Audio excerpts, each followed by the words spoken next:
las mujeres tampoco podían ir a las universidades, tampoco podían estudiar.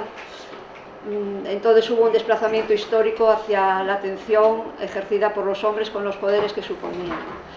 Bueno, yo soy de una generación que aún nací en casa.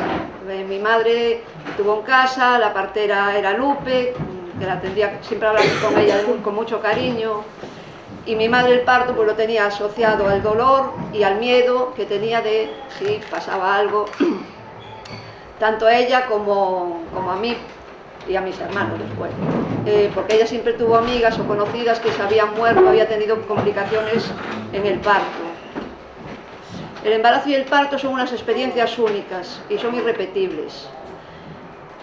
Siempre puede haber se asocian con el dolor, ya lo dijo Dios de los cristianos, que parirás con dolor, y puede haber complicaciones como tensión alta, problemas de desproporción del feto y la madre, hemorragias, infecciones, y estas causan tasas de mortalidad, sobre todo en los sitios donde no hay un acceso a una asistencia sanitaria adecuada.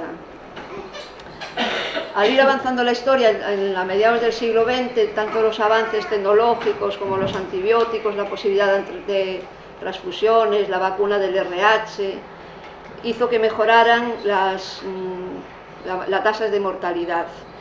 Empezaron a haber planes de partos asistidos en hospitales. Esto coincide con el éxodo de la población a las grandes ciudades, es el desarrollo de los hospitales. Entonces ahí empieza a haber una medicalización del parto, en aras de que se iba a mejorar la asistencia a las mujeres en esta fase, ¿no? Yo soy ginecóloga y eso lo viví, era la medicación del parto, porque así hacíamos que los partos fueran mejor. Era la buena intención con la que se trabajaba.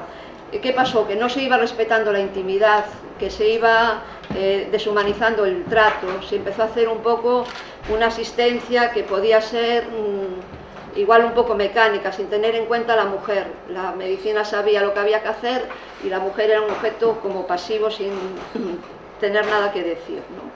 Esta medicina paternalista es un poco la que está dominando, ¿no? Que el médico es quien sabe y la mujer no tiene nada que decir. Pero hay unas declaraciones de la Organización Mundial de la Salud en el 85 que ya habla de la asistencia al parto normal y reconoce los derechos que tiene la mujer a una asistencia respetuosa, y también hablaba de las tasas de cesáreas, ¿no? Que eran recomendables. Esta situación va evolucionando, y en este país pues tenemos que va apareciendo la ley General de Sanidad, que nos da derecho a la asistencia sanitaria a todas las personas del país, la ley del 2002 de autonomía del paciente, que decir que tú tienes que ser informada y tienes que aceptar si quieres o no quieres esa técnica médica o quirúrgica. Nace la asociación del parto es nuestro en el 2003, y hay un plan estratégico a nivel de España en el 2008, que es la asistencia al parto normal en el Sistema Nacional de Salud. En esa medicalización del parto, las especialistas en obstetricia éramos las responsables, y la matrona quedaba como un segundo plano. A partir del planteamiento de la atención al parto normal, pasaba a tomar más importancia la matrona, era la primera que tenía que asistir. La parte médica estaba como detrás, ¿no? Y esto genera un conflicto, porque las batas, los poderes, a todos nos gustan tener un poder y nadie quiere ir para atrás, ¿no? Entonces, en esta asistencia obstétrica, lo que vemos a veces, de lo que no se habla, es de lo que se denominó la violencia obstétrica, el no saber, y me parece muy importante el poderlo visibilizar ahora, el hablarlo.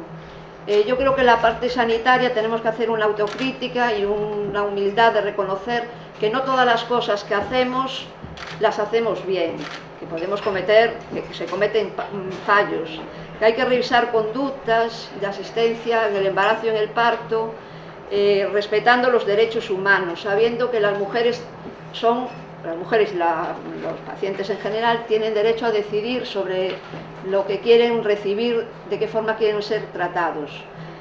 Lo que es muy importante es humanizar la asistencia, el trato respetuoso, porque muchas veces una asistencia que igual técnicamente es correcta, si tú no te tratan bien, te humillan o te faltaron al respeto, la vas a vivir como algo negativo. Entonces yo creo que es muy importante lo que vamos a hacer hoy un poco, que es conocer la realidad, visibilizarla, porque así escuchando pues podemos darnos cuenta de lo que no estamos haciendo bien y cómo podemos mejorarlo.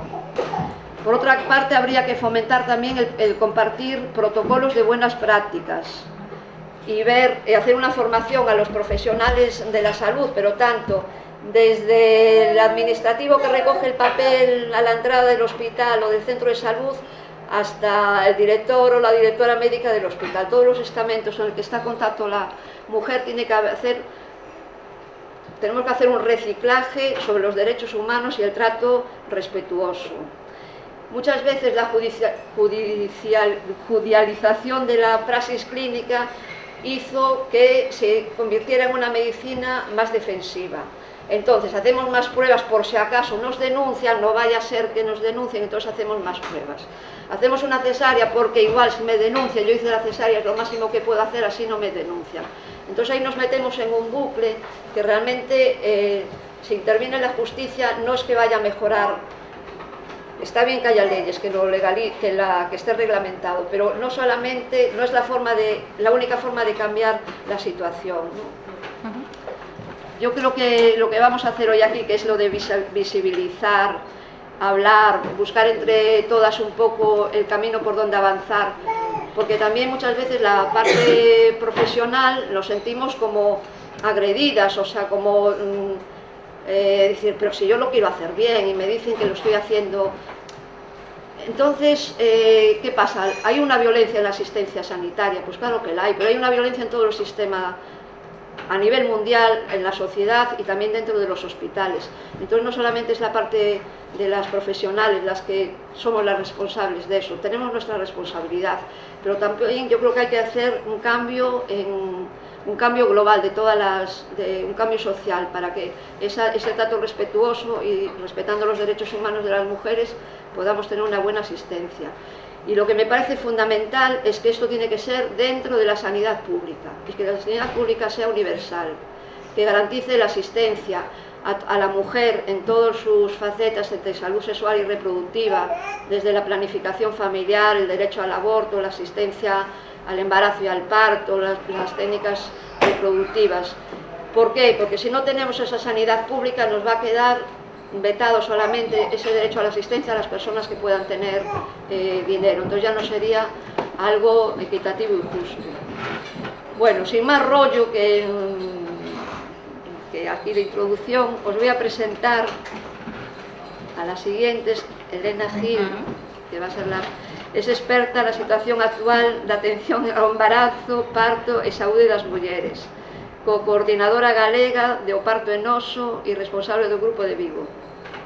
Non somos conscientes de que moitas veces cando falamos de violencia obstétrica ou cando vamos a algúns foros e falamos da nosa experiencia, porque eu non son profesional sanitario, eu falo aquí como muller e como muller que foi gestante e pariu, entón é verdade que moitas veces se vive como un ataque aos profesionais sanitarios e non é un ataque a cada profesional. Nós somos conscientes de que non se fan as cousas mal a propósito, se fan as cousas mal porque é un sistema, porque é unha estructura e porque é moi difícil cambiar o que xa se leva facendo tanto tempo, e porque realmente as formaciones tamén te levan a ver o parto como algo patolóxico, como algo que hai que intervir sempre sí ou sí.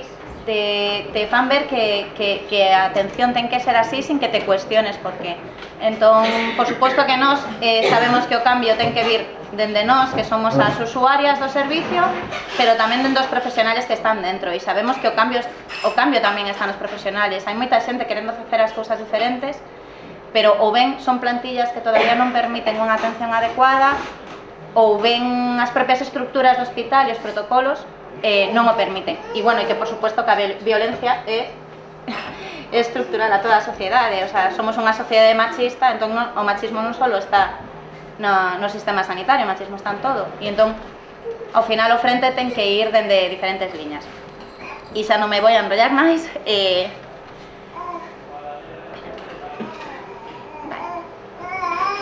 bueno, o Parto Noso, o el Parto es Nuestro, o sea, non somos unha asociación de ámbito estatal, aínda que, bueno, temos recoñecida como a nosa delegación galega como Parto Noso. Somos unha asociación feminista sen ánimo de lucro que está formada basicamente por usuarias, aunque é verdade que tamén hai algunha profesional dentro da nosa asociación, que nace no ano 2003, como explicou na presentación, para prestar apoio psicolóxico a mulleres que sufriran cesáreas ou partos traumáticos. En realidade, isto empeza porque varias mulleres se xuntan nunha lista de correos, que isto suena como nas antípodas de internet, unha lista de correos no que as mulleres empezan a contar as súas cesáreas moi traumáticas. E se empezan a dar conta que esa situación que ela vivira non era unha situación particular que só te pasou a ti neste paritorio en concreto, sino que era unha historia que se repetía unha e outra vez en Vigo, en Madrid, en Albacete, daba igual, non? Ademais, se foron sumando mulleres que sin ter vivido unha cesárea, que digamos que é a intervención máxima que pode sufrir nun parto, tiñan partos vaginales, pero eran vividos de maneira moi traumática. Entón, empezamos a preguntarnos que pasaba para que tantas mulleres viviran o seu parto, que é unha experiencia importante, definitoria na vida dunha muller e na vida dun bebé, porque tamén nace un bebé, que estaba pasando para que esas mulleres se levaran unha vivencia dese parto tan traumática. Así que dai se pasa de ser esa lista onde se fai apoio muller a muller a facer unha asociación xa formal e recollida. As nosas accións buscan reivindicar un maior respeto e protección hacia dereitos das nais, ou das mulleres e das súas crianzas, modernizando o sistema de atención obstétrica español e, ademais, difundindo as recomendacións da Organización Mundial da Saúde, que, como ben se dixo na presentación, son de 1985, o sea, estamos pedindo cambios de hace 30 e tantos anos, o sea, é así de triste, e, ademais, promover a lactancia materna, que nos entendemos que o dereito do neno e da muller. Que isto, xa falo porque moitas veces este cuestionamento, isto non quere decir que digamos que todas as mulleres teñan que dar a lactancia materna, non, o que decimos é que consideramos que todas temos dereito a dalo se queremos. A nosa única recomendación cando unha muller se acerca a nosa asociación é que ela se informe e que elixa o que considere que é mellor para ela e o seu bebé. Ninguna muller, o sea, non hai dúas mulleres iguales, nin siquiera unha mesma muller ten dous partos e dous embarazos iguales, o sea, que só ela pode saber o que é mellor para ela e para o seu bebé. Nós o que ofrecemos é unha información sempre basada na evidencia científica. As mulleres, ademais, que veñen ás nosas reunións, reciben experiencias e informacións de outras mulleres e con eso ela toma as súas decisiones. Non hai unha decisión boa, non hai unha decisión mala, cada unha temos a nosa mochila e as nosas condicionantes. O noso objetivo é axudar a todas as mulleres a que podan elexir coa información na man. Nós non recomendamos profesionales, por exemplo, ni recomendamos hospitales, ni recomendamos clínicas, o sea, eso é algo que temos moi claro. E non lle decimos nin como ten que parir, nin onde, ni con quen. Os nosos obxectivos se resumirían en 3 puntos, pois que se apliquen as recomendacións da Organización Mundial da Saúde e as que foron recollidas na Estrategia de Atención ao Parto Normal do Ministerio Español, que é de 2008, ofrecer apoio emocional a nais e familias que tiveron partos traumáticos e promover a lactancia materna. O que facemos é traballar coordinadamente con outros servicios, entidades, asociacións e organismos públicos para colaborar dentro da nosa visión como usuarias nas melloras ou nos cambios que debería haber. E despois traballamos de maneira directa coas mulleres nas nosas reunións. Nós temos diferentes delegacións, por así decirlo, en diferentes localidades, facemos reuniones presenciales, as mulleres acuden e o que se fai é unha reunión horizontal, de igual a igual. As mulleres comparten as súas propias vivencias, cada unha é sabia dentro da súa experiencia vital e toda a información é valiosa. Bueno, agora claro, nos estamos modernizando moi lentamente, tamén os digo, somos unha asociación tecnolóxicamente bastante limitada, pero temos unha página web a través da cal chegan moitísimas mulleres buscando información, o cual nos dá a entender que o sistema non lle aporta ás mulleres a información que precisan durante o seu embarazo e parto. E ademais, agora mesmo temos un grupo de Facebook aberto a calquera muller que quera, é un grupo cerrado, o sea, é privado, onde mulleres de toda España, incluso de Latinoamérica, poden consultar as dúbidas que queiran, se pregunta moito por protocolos de hospitales, onde dar a luz se buscas determinado tipo de parto, etc. Vale, ¿por qué nos decimos que, o sea, nos pasamos de pensar eso, que se estaban dando situacións de partos traumáticos en España case como se foran a mala sorte que tiveches de quen te tocou, a facer un análise máis global e máis de contexto, e acabamos dándonos conta de que eso que se vivía nos paritorios e nos hospitales e nas consultas de atención de obstetricia era unha reproducción do que se está vivindo pois na nosa sociedade. Nos entendemos que a violencia obstétrica é unha parte máis da violencia de xénero, é unha ramificación máis, unha de tantas, porque se a violencia de xénero entendemos como calquer acto de violencia basado no xénero que posiblemente resulten danos ou sufrimentos físicos, sexuais ou psicolóxicos á muller, incluindo amenazas de cometer ditos actos, coerción ou privación arbitraria da liberdade na súa vida pública ou privada. Bueno, pois a nos chegan sistemáticamente casos de mulleres que, tras unha atención ao parto ou embarazo, acaban tendo danos sexuais, danos físicos e danos emocionais. Ademais, durante o embarazo, moitas mulleres sufren amenazas. Sabemos perfectamente que é moi fácil amenazar a unha muller embarazada co que seu fillo se vai a morrer. Si tú unha mujer embarazada lle dis si non haces esto, tu bebé se muere, o sea, dificilmente esa muller pode elegir libremente. É certo que moitas veces hai situacións de risco, pero non todos os riscos son iguais e non se pode sempre utilizar a carta fácil, non? Para que a muller tome decisións que nos gustarían. Bueno, supoñendo que pensemos que é a muller a quen pode decidir, que tamén pasa que moitas mulleres non saben que durante o embarazo elas poden decidir si facer unha cousa. Nos chegan mulleres dicendo es que me citaron tal día para inducir e tengo que inducirme. Non tens que inducirte, te propoñen inducirte, que non quere decir que non teñas que aceptar, sino que te propoñen, vale? O sea, ti tes a última palabra, ti podes pedir información, ti podes decir que te expliquen cales son os riscos reais, non vale con decir tes que vir aquí e obedeces. Si levamos toda esta definición da violencia de xénero ao ámbito da obstetricia, temos fácil identificar prácticas que nos consideramos violentas e que forman parte da praxis normal. Pois o excesivo intervencionismo médico, que despois darei unha pincelada de datos, a separación do bebé sen justificación médica. Por sorte, nun parto vaginal que non tivo ninguna complicación, sí que se está respetando un pouco máis, pero, por exemplo, nos casos da cesárea, hai sistemáticamente, eu falo do hospital de aquí, hai algúns hospitais que están facendo outro tipo de atención á cesárea, non? Pero, en xeral, cando unha muller dá a luz por cesárea, é separada do bebé. Mínimo 2 horas, cando non máis. E isto é simplemente unha cuestión de logística hospitalaria, que a muller, como ten que pasar a reanimación nunha sala con outras persoas que foron operadas de patoloxías moi diversas, o bebé non pode estar ali. E como tampouco hai personal suficiente como para poder atender a esa muller nunha habitación a ela sola co seu bebé, pois ao final o que pagan o pato son o bebé e a súa nai. Bueno, infantilización e paternalismo, o sea, as mulleres no momento que entramos no sistema e estamos embarazadas, deixamos de ser mulleres e somos barriguitas, mamis, que a ver, que hai a mulleres que lles gusta, pero sí que é verdade que non nos imaginamos a un home indo ao urólogo e que o urólogo lle diga mami ou papi, siéntate aí que te voy a ábrete bien que te voy a explorar.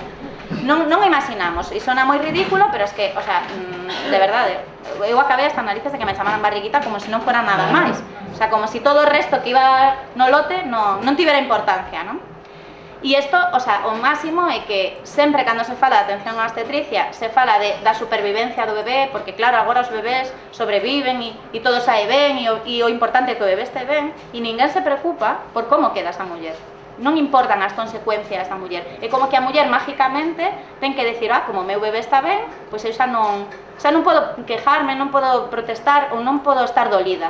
Pois sí, claro que podes, pero a sociedade non entende que podas. Por que? O importante é que o bebé este ben xa está cumplido. E por todo isto dicimos que a violencia obstétrica é violencia de xénero, porque se dá as mulleres polo feito de ser, o sea, ninguén se imagina este tipo de violencia hacia os homes, E porque ademais é un problema estructural, é un problema colectivo, non un problema de que haya un ginecólogo aí ou un hospital X que faga malas cosas, non, sino que é un problema de toda a sociedade, de todo colectivo, o sea, un problema global. Parte das sociedades sanitarias non recoñecen o término de violencia obstétrica e din que é unha maneira de enfrentarnos aos profesionais sanitarios e que o que facemos é avivar ese enfrontamento. E non para nada, realmente para nós foi moi importante encontrar unha palabra que pudera definir o que nós como mulleres sentíamos. Foi moi importante poder verbalizar o que nos pasaba, que se recoñecera de algún modo que o que vivíamos non era unha paranoia nosa, o que non era algo porque somos moi blandengues ou moi sensibles, sino porque realmente esa violencia existía.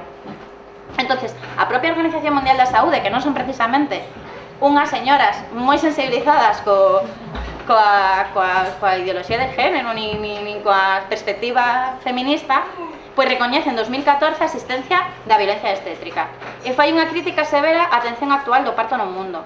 E non só no mundo non industrializado, non avanzado, non desenrolado, o que non está económicamente estable. Non. O sea, fai unha crítica ao sistema ultramedicalizado nos países desenrolados. Ademais, o concepto de violencia obstétrica está expresamente recoñecido en legislaciones como Venezuela, Argentina ou México. Sabes que parece que España sempre estamos aí como somos la hermana mayor, e somos os máis avanzados, pois vai a ser que non. O sea, en Latinoamérica hai, de feito, agora mesmo está Ecuador tamén facendo grandes esforzos por legislar a atención ao parto de maneira axeitada e loitar contra a violencia obstétrica. E en España, pois, non existe este recoñecemento legal. Bueno, non hai ese recoñecemento legal expreso, o sea, en ningún sitio pon que exista violencia obstétrica. Pero, si se denuncia, sí que hai un amparo legal. Pois no artigo 43 da Constitución, na Lei de Autonomía do Paciente, na Lei Xeral de Sanidade, nas diferentes normativas autonómicas, que pouco a pouco sí que van avanzando e regulando a atención ao parto normal e a humanización dos partos. Eu pongo aquí de exemplo a normativa andaluza e a valenciana, que sin ser perfectas, desde logo están bastante máis avanzadas que en outras comunidades. Pois empezando porque publican datos estadísticos da atención ao parto. O sea, non coñecemos, non son públicos a maioría dos datos de cesáreas, de episiotomías, de nacemento con parto instrumental que hai nos hospitales. E xeralmente tenemos que coñecerlos de maneira indirecta porque alguén nos filtra. Bueno, sin entrar así a dar moito tal, na Lei de Autonomía do Paciente se recolle o dereito á información. O sea, calquera que pasara unhas cuantas consultas de embarazo sabe que no te informan de nada, directamente te dicen, no, mujer, eso no es algo de lo que te tengas que preocupar. O consentimento informado, en realidade, cando fas unha proba, é un papel que te dan, que non te dan tempo ni a lelo, e tes que firmar. E cando realmente hai unha situación de risco, te din que existe un risco, pero non te informan ni que risco hai de tomar esa decisión, ni que risco hai de non tomala. O sea, non te explican exactamente todo o que necesitas saber, porque presupoñen que, bueno, pues que te podes asustar. E é verdade que hai mulleres que non queres saber. Ter o dereito a información non significa que teñas que informarte. Significa que se eu quero máis información, ti estás obligado a darme. Dereito a decidir, que se nos olvida que unha muller está embarazada, sí, pero es que é o seu corpo, e a muller decide que probas quere facerse, con quen quere facerse esas probas, onde quere dar a luz e cando. Bueno, cando? Cando porque por desgracia en Vigo, despois falarei das estadísticas de Vigo, pero por desgracia en Vigo o 40 é moi largo número de mulleres non deciden cando nacen os seus fillos. Protección da intimidade, bueno, nas revisiones ginecológicas ou no parto, ao final aí entra ciento e su madre a revisar a muller, e está ben se a muller quere, pero se a muller non quere, pois non, porque o parto é un acontecemento moi íntimo. Dignidade, bueno, o dito, a infantilización non é un trato digno.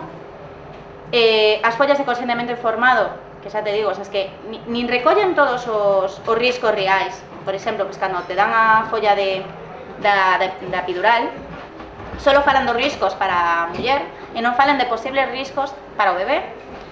E os plans de parto, que o plan de parto en realidad é un consentimento informado, solo que especificamente para o tema da obstetricia pois se chama plan de parto. O plan de parto recolle as preferencias desa muller de cara ao seu parto sempre e cando non suceda algo que faga que xustifique contravenir os desexos desa muller. Se está vendendo que as mulleres eliximos o plan de parto un pouco por capricho, o sea, bueno, últimamente en redes sociales, pois por acontecementos, se ridiculiza, non? As mulleres que deciden presentar o seu plan de parto como se foran a pedir, pois non sei, que tiveran unha atención de 5 estrellas nun hotel e foran a pedir algodón de azúcar. Pois non, o plan de parto que recolle é como queres ti que está teu parto, porque cada muller quere unha visión do parto diferente. Hai mulleres que queren epidural, hai mulleres que non queren epidural, hai mulleres que queren ter unha monitorización continua de bebé, hai mulleres que non. O sea, estamos recollendo dentro das posibilidades que te ofrece un hospital o tipo de parto que ti queres a priori, ¿no? Bueno, por un valor aos protocolos médicos, o dereito a identificar os asistentes. Moitas veces empezan a atenderte personas, ou veñen personas, te din cousas e non se identifican. E o mellor non sabes que a persona que te está dando consello simplemente pois é un auxiliar, que non quere decir que non teña importancia o seu papel, sino que se me ven a mente un caso dunha muller que estaba tendo moitos problemas coa súa lactancia e entrou pois un auxiliar que non ten formación ninguna lactancia e lle fixo o comentario de ui, este bebé como chora, non será que ten fame? Claro, se ti lle dixes unha muller con unha bata, a muller identifica automáticamente, bueno, ademais se é home, identifica automáticamente que é un pediatra, médico, xinecólogo ou o que sea e lle otorga un valor a ese comentario que igual non tería. E, bueno, e por suposto ter en conta os dereitos de recén nacido que moitas veces pues, se nos olvida. Cando falaba antes de medicalización excesiva do parto, falaba de isto. Estos datos teño de 2015 porque os datos que teño de Vigo para comparar tamén son de 2015, entón quería que máis ou menos tal, pero bueno, que non hai variaciones significativas, por desgracia, no ano 2017 ou 2018. Bueno, a Organización Mundial da Saúde di que unha tasa ideal de cesáreas tería que estar entre o 10 e o 15%. Y en España estamos un 26,6%. Bueno, ni tan mal. ¿Qué pasa? Que si nos vamos a las clínicas privadas, llegamos casi o 40 y tantos o 50% en algunos casos. En algunas comunidades autónomas, na sanidade pública, se achegan o 50 y tanto por cento. Claro, despois temos comunidades como País Vasco que chegan ao 19 e entón baixan a media do resto, ¿no? Pero bueno, as inducciones, menos do 10% día OMS. Bueno, pois estamos casi nun 20, 19,4. A episiotomía, menos dun 15%, estamos nun 41,9. Que pasa? Que viñamos de prácticamente un 90%, co cual dices tú, bueno, vamos avanzando, a ver si conseguimos reducir máis. Os partos instrumentales, menos do 15% e estamos nun 20%, pero en hospitales como Álvaro Cunqueiro se achegan casi ao 30%, o sea, o doble. E o pel con pel, que debería ser nun máis do 80% das ocasiones en que nace un bebé, se nos queda nun 50,20%. Entón, con estos datos, podemos presupoñer que na atención ao parto queda moito por facer e non se xustifica que se manteñan estas tasas de intervención cando a propia Organización Mundial da Saúde di que máis alá desas recomendacións que les fan non vai haber unha melloría significativa na morbimortalidade da nai e do bebé. Co cual, por que se estamos facendo? Pois por infinidade de razóns, unha delas, pois por a medicina preventiva. É certo que é difícil que unha familia te denuncie por facer unha cesárea e que o bebé falezca, porque fixemos todo o posible. Se o bebé falece nun parto vaginal, sempre queda a dúbida de e se fixéramos unha cesárea? Entón, somos conscientes de que eso pasa, somos conscientes tamén de que todavía non houve un relevo xeneracional suficiente ou un reciclaxe suficiente no personal para cambiar certas cousas. Despois, pois obviamente os recortes en sanidade, na sanidade pública, pois están afectando. Pero bueno, que tamén é certo que se a mellora está vindo pola sanidade pública, porque os datos da privada son todavía peores. Nos cando falamos de unha atención digna falamos de que exista intimidade e dignidade no teu parto, que estean 6 persoas mirando como pares, salvo que ti expresamente autorices eso, non é digno. O sea, bueno, non sei, creo que as imágenes falan por si solas. O sea, non fai falta decir moito máis. O sea, xa a postura en si mesma nin é favorecedora do parto fisiológico, nin tampouco é unha postura na que unha muller se senta moi cómoda. A posibilidade de elixir como parir. O sea, en moi poucos hospitales, incluso mulleres que non teñen posta ningún tipo de analxesia epidural, poden elixir como parir. Te dicen que sí, que na camilla que é articulada, entón te tens que sumir sí ou sí na camilla e poñerte na postura que permita a camilla. Pero por qué? Por qué? O sea, non hai unha razón. E bueno, na parte de arriba, a esa muller presumiblemente lle van a practicar unha Christeller, o ten toda a pinta de que estaban facendo unha presión sobre o útero e unha práctica totalmente desaconsellada. As decisións das mulleres, sean cales sean, deben ser sempre informadas, pois dende por a epidural, non por a epidural, o sea, moitas veces chegan mulleres a nosa asociación dicindo, non, a ver, eu quería ir a vosas reuniones, pero es que eu me quero por a epidural. Vale, o sea, non todas as mulleres que paren na nosa asociación paren sin epidural.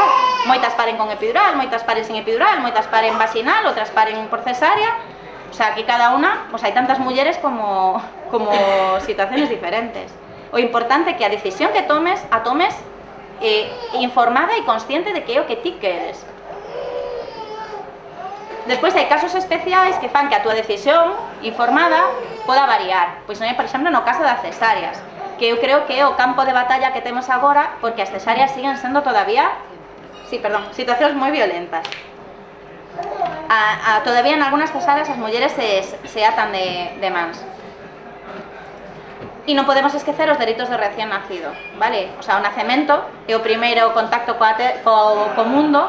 E moitas veces decimos que da igual, ¿no? Que total, o bebé pois non siente nada e da igual se está aí nunha camita e non o toca ninguén. E sabemos, e sobre todo pois, en situaciones especiales, que o contacto pel con pel coa súa nai é favorecedor. O elección de acompañamento, que tan conseguido está no parto vaginal e que todavía na cesárea en moitos hospitales é unha utopía. E nada máis, deixaros nosa página web e que podedes contactarnos por calquera das vías por si queredes máis información. Eu non me sinto identificada coa palabra víctima, non? Senón se cadra coa palabra victoria, non? Que comparten etimoloxía, penso que moitas de nós nos sentimos así. Eu agora vexo como víctimas os outros, non? Que exerceron a violencia contra min naquele hospital.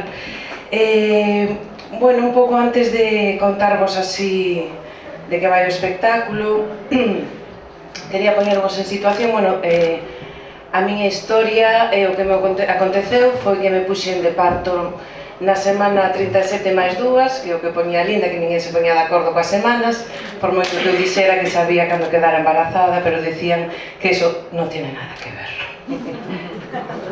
Eso non tiene nada que ver, dígame la fecha de la última regla. Pero eu sei que quedei o día 12, eso non ten. Entón, bueno, empezando por aí, se foi o primeiro shock para min.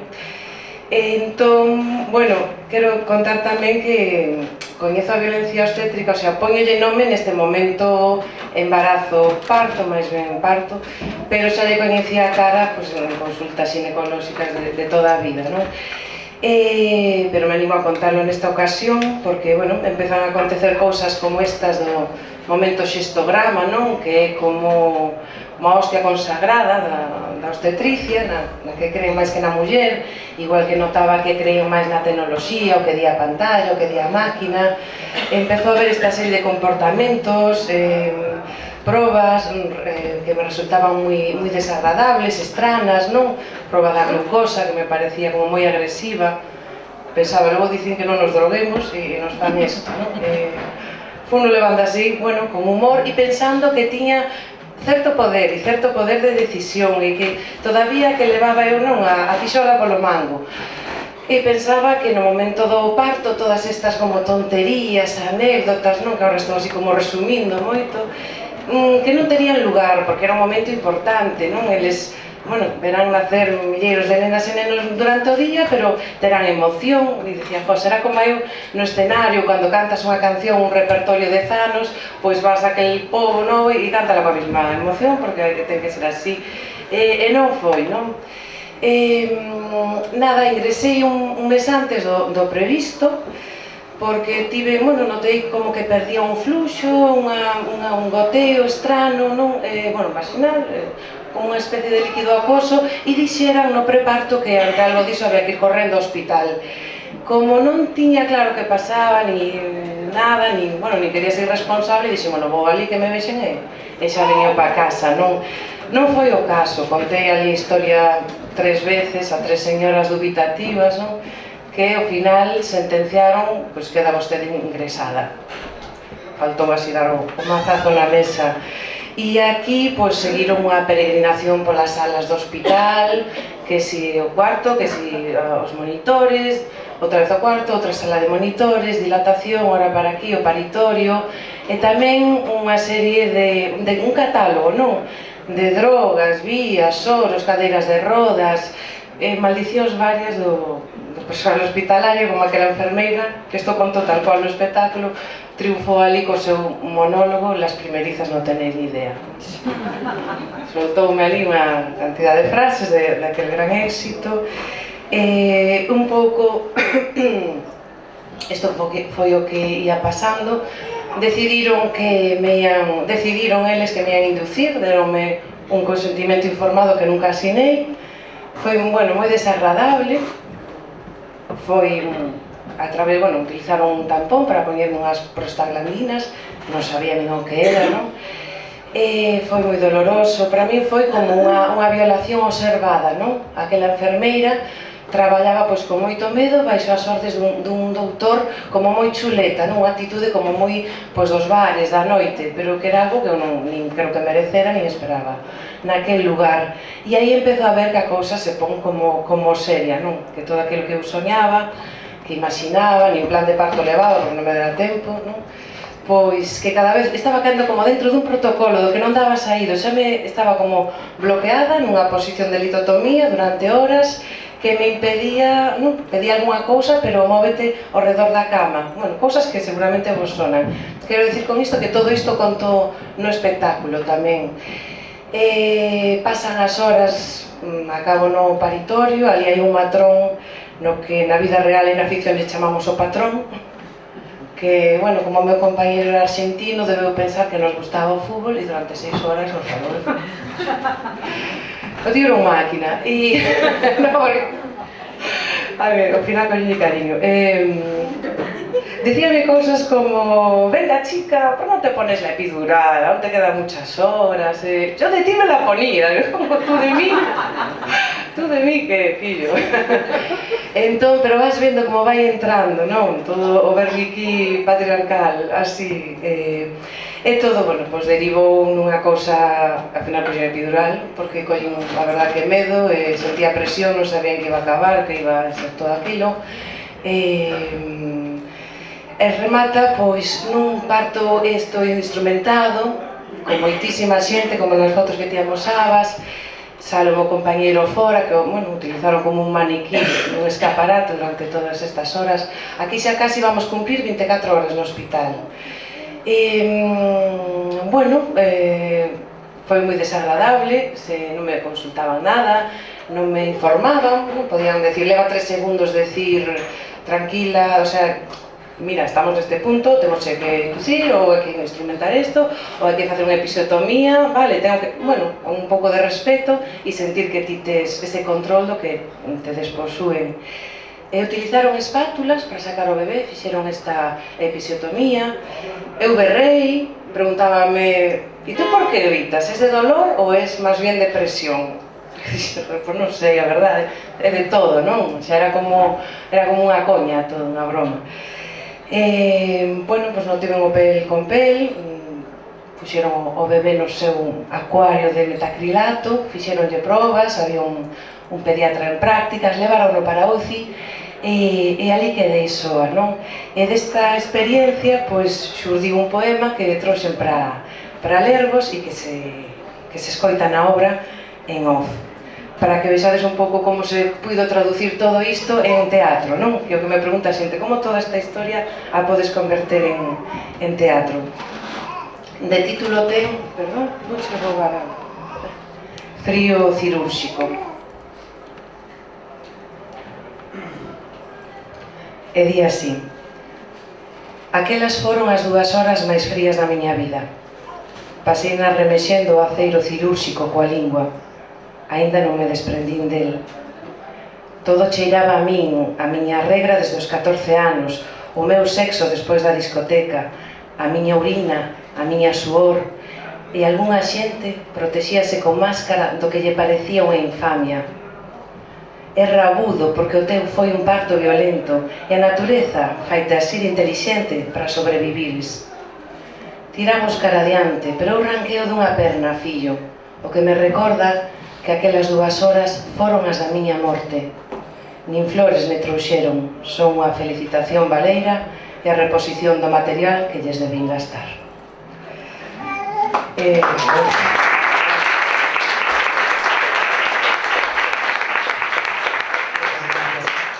Vou a xutar un pouco acelerada porque sei que hai que parar e creo que haxa tempo para vos. Bueno, despois desto ven a etapa da UCI e para min a clave deste momento as secuelas, non esa episiotomía que non vai ben, que a matrona nas revisións nin mira, nin introduza má, nin fai nada por iso, é normal, que querías, el niño está bien, hai que continuar, non? E é cando me vexo sola, desamparada e con unha lesión que descoñezo, que me provoca secuelas como, bueno, aparte das dificultades para as relacións sexuais con penetración, estar de pé, estar sentada, conducir, traballar, non? Decía, bueno, non me caen os anéis por deixar de ser actriz, non? Xa está, podo considerarlo unha etapa que tamén me parecía injusto ter que renunciar por o que traballei 20 anos, pero curro do que sexa, pero en onde podo estar eu que podo estar desta maneira, non? Pois como eu necesitaba, en cama, boca abaixo, era xa como unha tolemia todo, non? Entón, é cando digo, vou loitar e vou buscar a maneira de superar isto e que non lle pasa ninguna máis, e que isto saia a luz e que se visibilice. E o primeiro que penso é denunciar, non? Denunciar pero pola vía dos tribunais. E empezase un camiño moi tortuoso, moi desagradable, que ten pouca empatía, pouca accesibilidade, e digo, bueno, non vou invertir nin cartos nin enerxía nisto, sino que os vou meter en sanarme e contalo por outra vía que eu teño clarísima, que é o teatro, que me sae mellor e que me sae máis económica e creo que vale para difundilo máis e mellor máis que non, que ainda que sei que podo facer unha reclamación a Pasión dos Serras, que a farei cando tengo certificado ese digital de merda, cando tenga tempo para facelo, non? Entón, deste modo naceu a anatomía dunha serea. Por que serea? Porque eu me consideraba que me deixaran peixe de cintura para baixo, e a anatomía dunha serea porque quería facer para o mundo como eses pósters de cando estudiábamos no cole, non? Naturais, abrirme canal e que todo o mundo pudera ver as cicatrices, non? Facer visible isto para axudar a outras mulleres tamén. No proceso pensei que ia morrer, que non ia chegar, foi duro, pero tiven a sorte de contar con un equipo moi bo e con xente moi xenerosa como a que entrevistei, pois médicas de familia como Flora Miranda, que está hoxe aquí, non a quero sinalar, enfermeiras, matronas, todo o mundo se ofreceu, grupos de mulleres. Había unha necesidade por falar como moi grande e por darlle nome e sacalo a luz, e a min iso cada vez me ia sanando máis e dándome a forza para sair a estea. E creo que isto é un pouco así rapidamente o que vos quería contar. Estou totalmente de acordo con todo o que contabades vos, sentíme maltratada, ninguneada, infantilizada. Só me sentín así en sitios como na institución judicial, na xustiza e na escola, fíxate, é unha cosa que recordo estes dos lugares como as miñas prisións, non? E tamén ás veces na familia, que considero tamén, pero non vos vou contaxear deste mal, que chega o Nadal e quero que tengades unha Navidad maravillosa. Pero son temazos para tratar na noite boa. E nada, eu con isto só esperaba cambiar un pouco o mundo, axudar e tamén que o sistema sanitario, bueno, se fixese eco desto, non?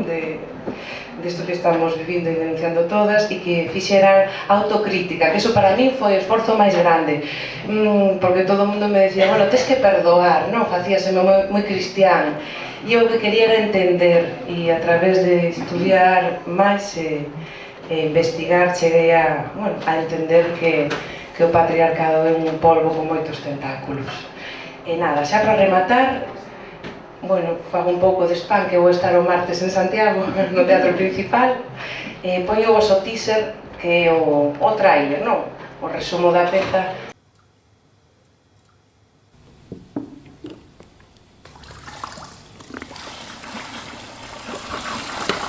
Desde que son serea, de cando en vez, preciso sentir o tacto da auga no lugar onde antes tiña as pernas. Converterse en serea non é algo sinxelo, aínda que todas as mulleres levamos a posibilidade da serea dentro.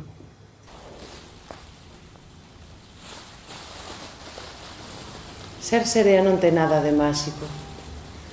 É o resultado de séculos de mutilación feminina.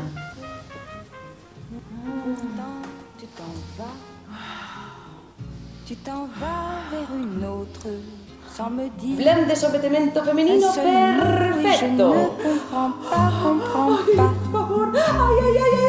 C'est un jour comme un autre, mais moi j'ai mal de toi.